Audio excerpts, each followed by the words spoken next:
Hi there, just in time for the holidays, we're going to be making such a simple, delicious recipe. Your guests at Thanksgiving, or even if you don't celebrate Thanksgiving, or if you're someplace around the world, your guests and your friends will be asking you for this recipe because of how delicious it is, but also because of how simple it is. When I first made this recipe, I couldn't believe at how simple and how few ingredients this requires for something to have an outcome as great as German beer bread, which is what we're going to be making today. It is phenomenal.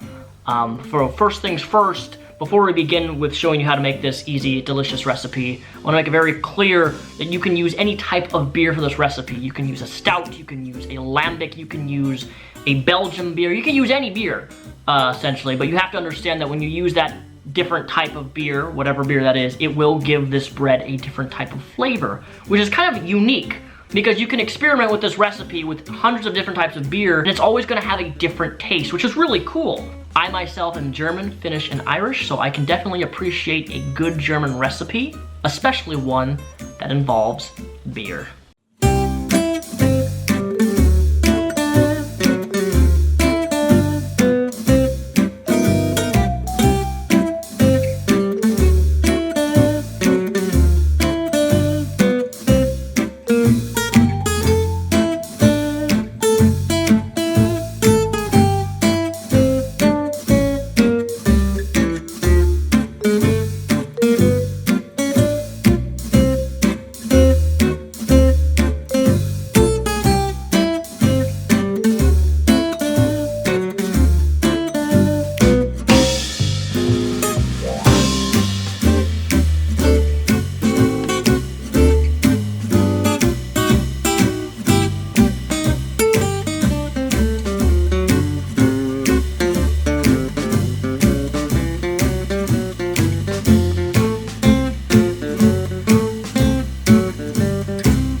Yes, it was really that simple. This is the inside, up close and personal. This is the end piece of the beer bread. This is gonna be one of my favorite parts. This is the end of it, as you can see. Alright, and now for my favorite part of all these types of videos, the official taste tests.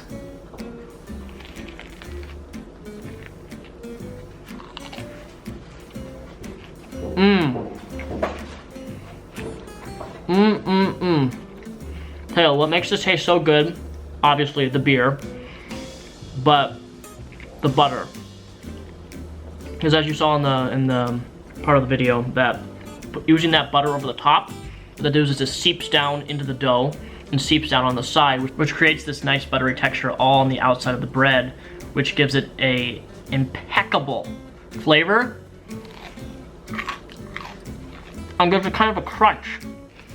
Now you can put this with butter, you can put jam, you can put anything you want on it, but even just eating it plain is incredible. And I recommend for Thanksgiving tomorrow, if you live in the United States, even if you don't live in the United States, try making this. It is one of the easiest, most simple, and delicious recipes you can possibly make. You will not regret it.